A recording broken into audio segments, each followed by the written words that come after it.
stuff you like, you can call me Ursa, and Tony Stark is a guide on how to write lovable jerks. I mean, his were the only films I'd seen before I went to see the Avengers, and I love him very much. How desperate are you? You call on such lost creatures to defend you. Because he's enthusiastic like a little kid. How does it look? Like Christmas, but with more me. This is a flight stabilizer. It's completely harmless. And because he's funny. If you douse me again and I'm not on fire, I'm donating you to City College. Writing lovable jerks is a difficult feat to accomplish, mostly because people will just interpret your characters however they like. Please see as an example, oh, he just needs a hug and a puppy. No, he's not really amazingly dangerously damaged, and none of this is his fault, really. Not that I'm talking about anyone in particular. No. But you can make a strong case for lovable, but oh, I want to smack him for that. And this is how you do it. First, Tony is smart, which makes him much more of a lovable jerk than the regular kind. Possibly I'm biased though, because I like smart. A lot. Although in this case it's probably more like he's just too smart for his own good. Tony as Iron Man is one of the few occasions when he is not just getting in his own way with his self-destructive tendencies. In Iron Man, Stark Industries are making super-de-duper-de weapons for the US Army, and Tony gets kidnapped in Afghanistan and told to make new special super-de-duper-de missiles for his, shadow customers. The kind he would never sell to if he was given the choice, but the kind that he is apparently sold to anyway because first, life works like that, and second, so does betrayal. It's only when you're really down to the wire, when he has nothing else, that he gets on with it and focuses and builds the first Iron Man suit and escapes. And that is good, because self-destructive tendencies are forgivable in fictional characters. They're the beginning of interesting character arcs, even. Pushing others away is, well, it's jerk-tastic, but it's still forgivable. Getting other people killed by your self-destructive tendencies? Not so much. Tony, before the kidnapping, is a shell of an egotistical jerk covering a morass of pain and more daddy issues than Oedipus. Tell me, do you plan to report on the millions we've saved by advancing medical technology or kept from starvation with our intellicrops? All those breakthroughs, military funding, honey. Albeit one who genuinely wants to do good in the world.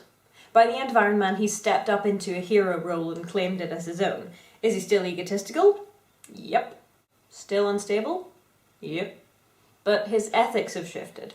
I came to realize that I have more to offer this world than just making things that blow up. And that is why, effective immediately, I am shutting down the weapons manufacturer division of Stark International. The desire and will to be a hero is the second reason that Tony is a lovable jerk, rather than just the regular kind. In Iron Man 2, with world peace mostly privatised by Tony, the biggest threat to Tony's health and relationships and general well-being is himself.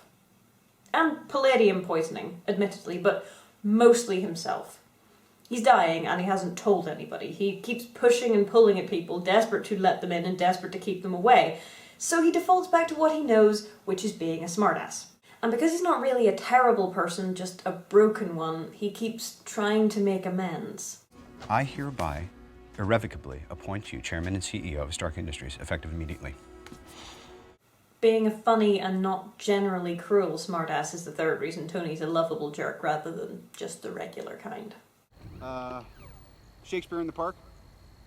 Doth mother know you weareth her drapes? And he's always a smartass.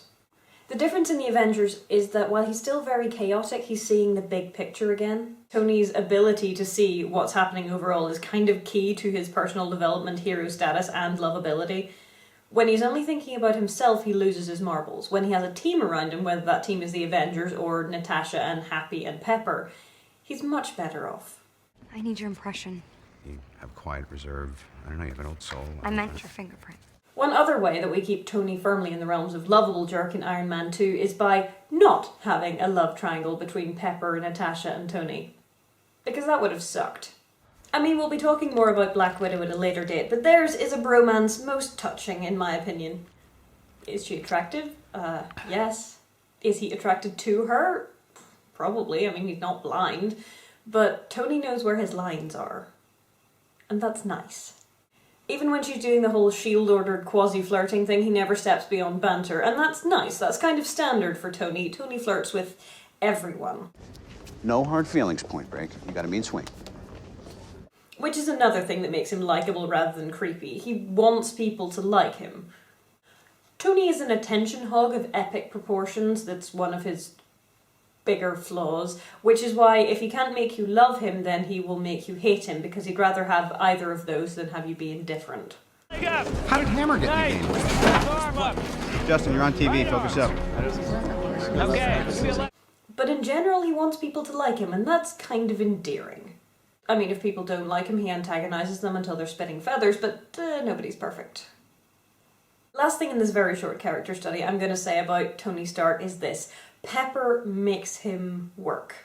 You know, I thought we were having a moment. I was having 12% of a moment. He loves her, and she loves him and will take no crap from him, which is relatively rare for pre-Avengers Tony. Post-Avengers, he has a small army of people who will take no crap from him, but before that, it's a little more unusual. Regardless, Pepper is having none of his nonsense, and that is the last thing that keeps him firmly in lovable jerk territory, because if he's too much of an a-hole, the plot or one of the other characters will step up and smack him down. You look great. You smell great. Oh, God.